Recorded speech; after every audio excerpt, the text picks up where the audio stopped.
apurou que bancos estão fazendo consultas a escritórios nos Estados Unidos para ver a extensão da aplicação da Magnitsky contra Alexandre de Moraes, né? Conta mais para a gente, por favor. Sakamoto, bom dia, pessoal. Pois é, essa sanção que os Estados Unidos fizeram ontem contra o ministro, ela está gerando um monte de dúvidas, porque é uma lei super pesada, né? Então, a Magnitsky, que eu estou acompanhando esse tema já tem alguns meses, tenho, ao longo dos últimos meses, procurado pessoas para me explicar aqui no Brasil. É difícil, inclusive, achar gente que conheça essa legislação, porque ela é inédita para nós aqui.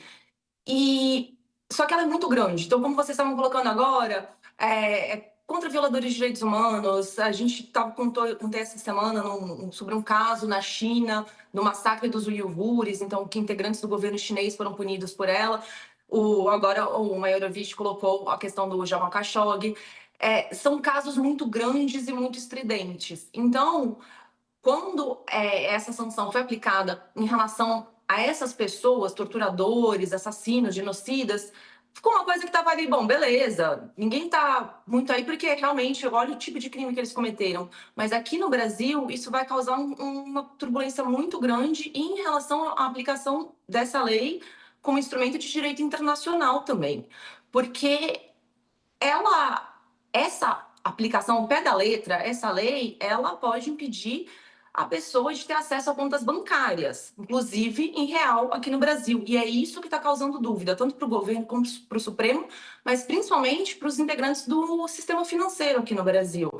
Porque está todo mundo olhando e tentando, como não teve um monte de detalhes, o comunicado do Tesouro ontem não trouxe detalhes. Olha, essa pessoa, ninguém mais no mundo pode ter negócios com essa pessoa. Não tinha nada assim escrito. Só que a lei, ali na palavra, ela trata sobre isso. É proibir qualquer tipo de comunicação, de movimentação financeira e econômica do alvo sancionado, no caso do Moraes. Então, os bancos agora estão fazendo consultas para escritórios nos Estados Unidos, está todo mundo desde ontem, assim, realmente tentando ver, ó, o Moraes ele vai poder ter uma conta em real? Ele pode movimentar uma conta em real? Ou só a sanção, a restrição fica limitada à transação internacional, ao uso de cartão de crédito internacional, mas se um banco brasileiro mantiver a conta dele, ele vai poder ter conta, mas aí ele não pode usar uma bandeira internacional, como, por exemplo, Visa e Mastercard, mas pode usar uma bandeira nacional? Ou se acontecer isso, o banco daqui brasileiro e a bandeira do cartão vão sofrer uma pena também, vão sofrer uma multa dos Estados Unidos.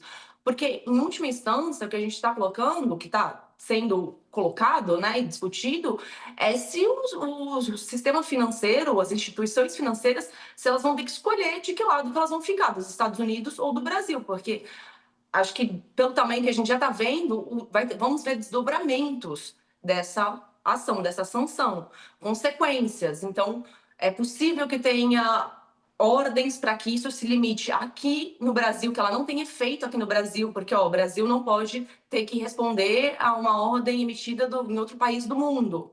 Mas aí, como é que o banco fica nessa história? Porque se ele decide seguir a ordem do Brasil, aí ele vai estar ferindo a ordem dos Estados Unidos, aí ele pode ser multado nos Estados Unidos, mas aí ele não vai seguir a ordem do Brasil, pode ser multado no Brasil. Então tem uma série de dúvidas que está movimentando todos os integrantes do sistema financeiro brasileiro mesmo. Está todo mundo se debruçando agora, procurando os advogados, juristas, todo mundo estudando essa história para ver o que vai acontecer, qual que é o limite dela dentro do Brasil, como que isso vai ser aplicado para o ministro Alexandre de Moraes, Sakamoto.